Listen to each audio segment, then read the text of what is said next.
Hello and welcome, everybody. Good morning, good afternoon, good evening, wherever you are.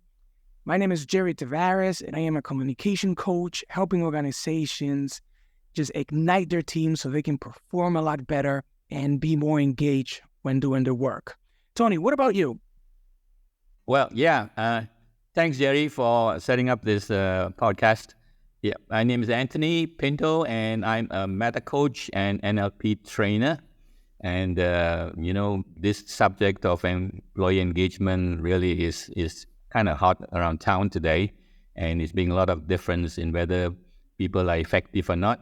I do NLP training, and I've spent quite a number of years in corporate life before I decided to go into the people space of development. Excellent. And today's topic is going to be employee engagement. And Hannah already put in the comments that this is a hot topic, and it sure is. But before we begin, I would like to say that today we're going to be bringing up everyone who joins this live call right now. So we see two people here online. Maurice just joined right now. Did I pronounce it correctly? Marlis just joined. So for both of you who are right now listening, you can raise your hand and we're going to bring you up so that we can all discuss this topic together. So if you're interested in discussing this with us for the time that you're going to be here, please raise your hand so we can bring you up. And if not, you can just listen. All right. Tony, before we begin, what is the definition of employee engagement? Because I was actually at a company yesterday and I curiously asked them, when I say employee engagement, what does it mean for an employee to be engaged? And incredibly, the answer was this. An engaged employee is someone who is thinking about work after work and is also overdoing what they are supposed to be doing, meaning that they're supposed to be overworking in order to achieve the goals.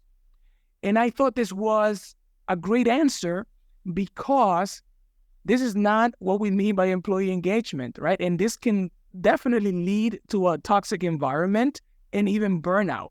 So I said, let's begin with the definition of employee engagement so that people can understand what it really is. Tony, would you mind going forward? Yeah, so one of the leading researchers in the area of employee engagement, Bob Callagher from the Employee Engagement Group, and that's the picture on the flyer that you saw for this podcast. That's right. He's done some amazing work over the years, and also drawing on from the work that Gallup has been doing over the years. I think for decades, they've surveyed on this subject, like 2 million people or more. So in essence, employee engagement is a few things. Number one, doing my job above and beyond. Making me and the company successful is a mutual commitment. It's also about unlocking employee potential to drive high performance and often resulting in the capture of discretionary effort. And that's really the key. Discretionary effort means the above and beyond effort people will give if they want to, and also involves capturing your employees' heads and their hearts. That, in essence, frames the whole idea of what is employee engagement. Yeah, sometimes, it is about doing your job above and beyond, but that's a choice you make. It's not a demand or requirement from the company itself. Yeah? That's right. Yeah. And going a little bit further on that, if we want to simplify that, is basically the question, how do you feel about your work in the organization that you work for? If you feel positive about it, you enjoy what you're doing, then you're more likely to be engaged than if you are disconnected, for example, or if you're looking for another job, or if you feel that you're not valued, which we're going to discuss this later. So it's basically, are you enthusiastic about what you're doing and what you are setting out to do a submission together with the company? Or are you on the other side of the spectrum? And before we continue, I went into the Gallup research website to take a look at, and I saw the trends in America now in 2023, that the employee engagement is down to 34%. And globally, they said it was 16%. So it is not that high. And for those sticklers who looked at the picture, Tony mentioned that before we went live, That is that it doesn't equate to 100%. So the numbers are not accurate in that picture. It should be 15% and not 8%. Right. Yeah. 15% actively disengaged. The big question is this, right? Why is employee engagement so important? Why is it, so relevant? Well, the main thing is this: from all the results that Gallup has done on highly engaged organizations, what experience is this? Increase in productivity, 20%. Increase in sales, 20%. An increase in customer satisfaction, 10%. So the results prove the need that, we need to get that employee engagement at the level. At the moment now, it's running at 35% actively engaged, right? And then 52%, well, let's just say looking at the scenery, and 15% or 13% actively disengaged, which means really sinking the boat, right? Now, the other thing that also is come up now, over the last 2-3 years, we went through the pandemic. So that would have affected engagement quite a bit, right? And also, affecting employees. So in Gallup's definition of research on engagement, it's all driven by 12 questions, and to what degree that the employee agrees with the 12 statements, to what degree the employee agrees with the statement or disagrees with the statement, will give them a direction of where the employee engagement is. Now, over the last few years, of course, with what has happened over the pandemic and, the stresses people have faced, they are now looking at, 4 more additional questions. We call it the Q12 Plus. And the first one looks at diversity, equity, and diversity, equity, and inclusion. And the question is, the statement is: at work, I'm treated with respect. Do you agree or you do not agree? The next area that's important now is burnout and mental health. My organization cares about my well-being. Do you strongly agree or you strongly disagree, and in between, right? The third area they found also now important is the coaching habit. The statement says, I have received meaningful feedback in the last week. How strongly do you agree with this, or how strongly do you disagree with this? And the final one is about customer. My organization always delivers on the promise we make to our customers. So these are the 4 additional statements that have come in over the last 3-4 years, given what has happened around the world. So that's really very important. And this Q12 has been running for many years. In fact, what I just checked again, they've got 57 million employee responses to these 12 statements in 212 countries. So the question is, how do we increase that 35%, or what do we do with the 52% or the 13%, right? Well, first we have to take a look at why is this so bad? This is nothing new, as we can see from the Gallup report, that this has been happening continuously for over 10 years. So even though we have the data, why is it that this continues to happen? And before we go into it, I see Agata is here, Emily, Sumit, and Roha. Sorry if I'm mispronouncing your name, Marlis. If you guys would like to jump up and discuss why you think this is happening, please raise your hand so I can bring you up on stage and we can start discussing it together. And if you don't want to, it's totally okay. You don't have to. Tony, so let's begin here. Why do you think that it is so bad? What is happening at organizations from your perspective? Well, it's not about whether it's bad or good, Jerry. It's just that over the years, over the last 5-10 years, the number for engagement has not changed very much. Given all the attention and focus on raising employee engagement, given the awareness that it is costing organizations a lot of money in terms of not getting higher engagement and investing, companies have been investing a lot about increasing engagement, and yet the number has not changed at all. That's a very good point. That's a very important question to address, and it has got to come in many, many different angles and different areas to approach, right? Because everyone is different, every organization has got different priorities. So maybe what we can do is address it this way. We'll just run through maybe a few of the statements that are in the Q12 and see how our friends on this podcast might respond, right? Sounds good. Sounds good. We can do that. Before we go in there, let's hear Emily's opinion. Emily, thank you so much for joining us today, and we would love to hear from you. What is your take on that? And why is it so bad, even though we have all this data? I think there's a lot of issues currently with trust and employees and management. I feel like if there's a low level of trust between managers and employees, they're definitely going to be less likely to engage or even respond in meaningful ways on employment surgeries. But I'm not too sure how we could go about fixing that other than taking a look at the culture of the organization and trying to restructure from a cultural standpoint. Yeah, good point. I think as we go through the 12 statements that, Emily has made a very, very critical point. It's about trust all the time, right? And if an organization does not have that fundamental trust there, and we're talking about trust in terms of vulnerability trust. Yeah, we when we know someone really well, we can trust they will do things that they say they're going to do. But vulnerability trust is about being able to, say that, okay, I maybe didn't do this correctly. I need some help from people, and being able to, put yourself out there. That's really the key to trust, basically, right? And if there's not enough trust in organizations, then people will have difficulty agreeing to conflict. And if you don't have the necessary storming, as we say, or the conflict conversations, then it's very difficult to get commitment and to move forward. So ultimately is all, so let's go to some of the statements that might give us some clue, right? The first statement says, I know what is expected of me at work. Good one. Yeah.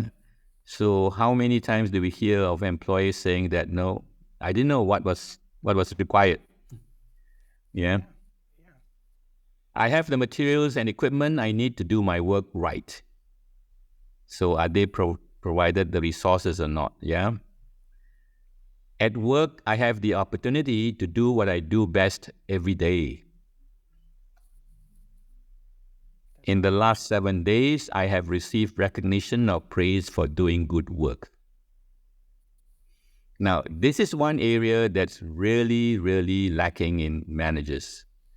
Time and again, when they do the research of employees, this is something that comes up regularly, that the managers or leaders are not recognizing people timely enough for doing the good work that they do. So that's another clue on why this is not happening, right? Yeah. My supervisor or someone at work seems to care about me as a person. So the element of care and trust, basically, right? Care comes with empathy. Empathy drives trust, basically. So if employees don't feel that their leaders don't really care for them at that personal level, then it's very difficult to build the trust. Yeah, well, Tony, on that point, I'm remembering what Hannah said in the comment below, where she said that that this is a very hot topic, and it's also good to take into account those questions because middle managers, they are in this sandwich position and they're getting so much pressure that they barely have any time to show how much they care for their employees and to show that they're really there for the employees because they have so much on their plate that they don't even have time to do their own work since they're always in meetings and board meetings and from appointment to appointment, that this nurturing and this type of care has been neglected for so long, which deteriorates the trust level that employees have for their managers and for their organizations, right? And the other thing that we need to also take into account is clarity. Because as you were saying, I think it was question 2, we have to also take into account, in order for someone to be engaged, they need to know what they're doing and why they are doing it, right? And there's so much, it is so ambiguous nowadays because things are moving so fastly that it is really difficult to keep the transparency as well as to communicate effectively so that everybody is on board with the why and that what is it that we are doing and why you are important to this movement. So it's also important to take into account how busy nowadays managers in organizations are, which prevents them from really taking care of these issues that we're talking about today. Yeah, and one of the challenges that organizations are facing is dealing with the millennials, and the Gen Z culture, right? And the Gen Z culture is really, really very strongly driven by why. And that's where the middle managers and, leaders are getting stumped because they don't want to put in the time to explain really why you have to do this. But the Gen Z and millennials are saying, why do I have to do this, And I remember from a long time ago that when I get instructions or I give instructions, the basic formula is this, right? The 5 W's and 1 H. Why do I have to do this? What do I have to do? Why do I have to do this? When do I have to do this? Where do I have to do this? Yeah. With whom am I supposed to do this? And how am I going to do this? The 5 W's and 1 H, right? And the main one there is, why do I have to do this, And that could be one of the reasons why this is still not moving, because, people don't get the right answers about that. Because, the control mindset of leading is that just do it. I'm telling you to do it. In addition to that, you have so many changes, reorganizations happening, understaffed departments, that they have to be nimble and they cannot really sit down and think, wait a second, is this the right strategy? Are we heading the right way? Is this the best way of doing this? So there's absolutely no time given at the moment to sit down and with a team together and communicate as effectively as possible to find out what is the best solution, what is the shortest and more efficient solution. Yeah. And, just looking at that one statement here out of the 12, right? And this is quite important because, it says, at work, my opinions seem to count. Now, how many people at work feel that when they say certain things that is just trivialized or just not taken into account or not paid attention to, right? And that leaves people, feeling really, really bad about being there. They don't feel that they belong. And one of the things that came out of research in why do employees leave organizations, they don't have a sense of belonging. Now, the big one is this also, that, one of the biggest reasons why people leave organizations also is because they don't have trust with their leader. And I think they say, I can't remember the number now, it's about 70% of employees leave because of their supervisor. It's not about the job. Yeah. This is what Emily said, it's about trust, right? Yeah, so it's about now talking about, okay, so why has not the number changed so much? And we've just had some conversations on that, right? Now, the question is this, how do we move forward to turbocharge employee engagement then? It is definitely not bringing in fruit baskets. It's definitely not. So one thing that people get wrong is by let's say bringing wellness workshops and fruit baskets, people think that organizations think that that's what is going to motivate employees and engage them more. But I forgot who said it. The person said, if you try to make employees happy, what is going to result is that employees are going to be entitled. I'll give you an example, live example. A large company decided to create parking lots. This is a true story. Decided to create parking lots so that the employees could come and park, next to the company. Well, it turned out that after doing that, employees were complaining that they had to go up too high with their cars in the parking garage, and it took too long to get to their office. It's a true story. So you have to think about, the company is trying to make them happier, and yet they feel entitled to a parking space that is really close to their office. Right? So this can lead to entitlement. So that's the question. So how do we activate and turbocharge teams and employees so that they can get even more engaged? Tony, what do you think? And if anybody wants to jump in, please raise your hand so I can bring you up. Emily, what about you, or Hannah? Hannah works with HR leaders. Hannah may have some really good insights. Hannah, would you like to come up? There we go. I'm bringing her up. There it is. We got Hannah in the house. I wish I had a button for the clapping, but I don't have it. So we're going to have to do it. Hi, Jerry. Thanks for inviting me. Hi, Anthony. Hi. Talking with a lot of HR professionals on this topic almost daily. And I think a lot of them, the basics need to be there in terms of, fair compensation, obviously, but also, talking about making sure that they have a purpose at work, making sure that they feel heard, that they're able to raise their own concerns, that they have a development path, these kind of basic things that they know that, they're at work for a reason and they're appreciated for what they do. This is kind of the foundation of a good culture. And then after that, you can add, your fruit baskets and stuff. But if you don't have those basics, then, people are not going to feel motivated in their jobs. Absolutely. Yeah. And you know what, Hannah, the things that you said are really also embodied in the Q12 questions by Gallup.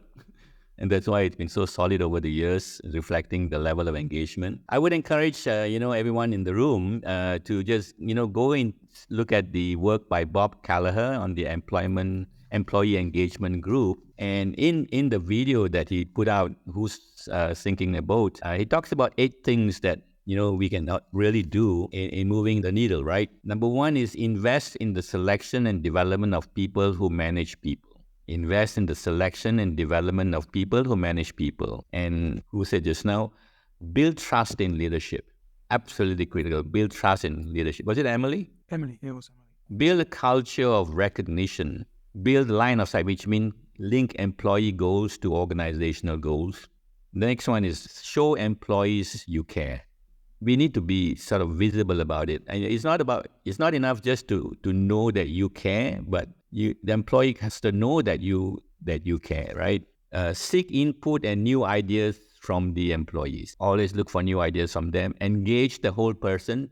What happens out of work is also having a strong bearing on what happens at work. And engage employees in all 4 generations. All the 4 generations, from the Gen Z going back to the Gen Y, and then the baby boomers. And I'm from the last generation, right?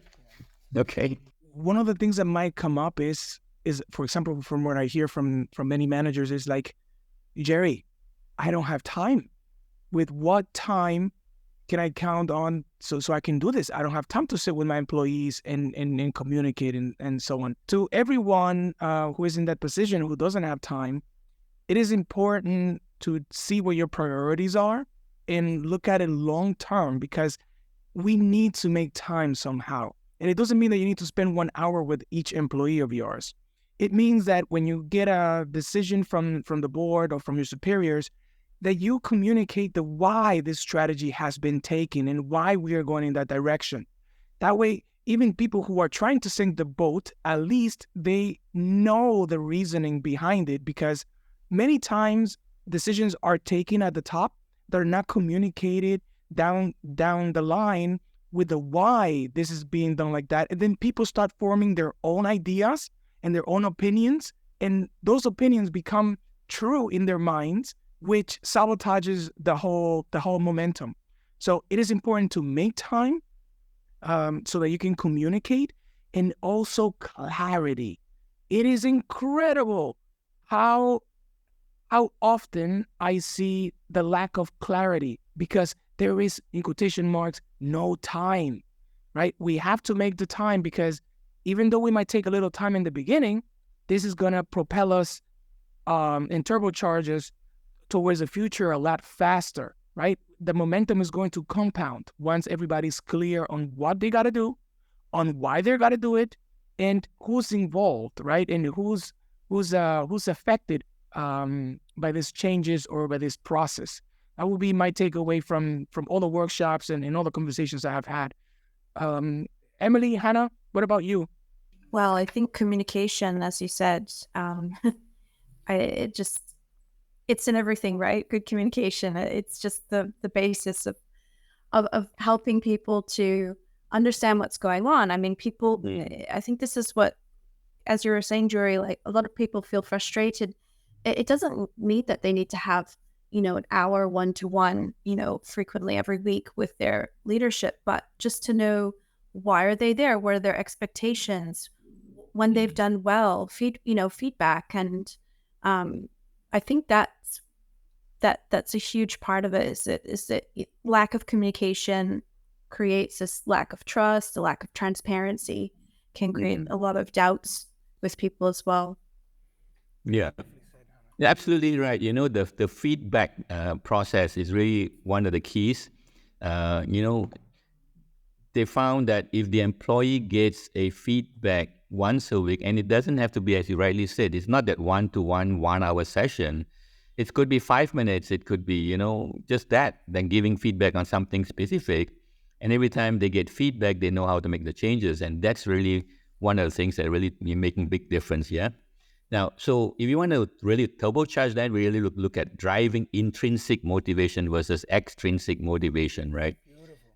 And so, the key things, as Stephen Kotler in his Flow Research Collective has done a lot of work. The key things about intrinsic motivation is number one. First, the three things is having curiosity, being able to explore your curiosity, finding your passion and meaning and purpose. Yeah.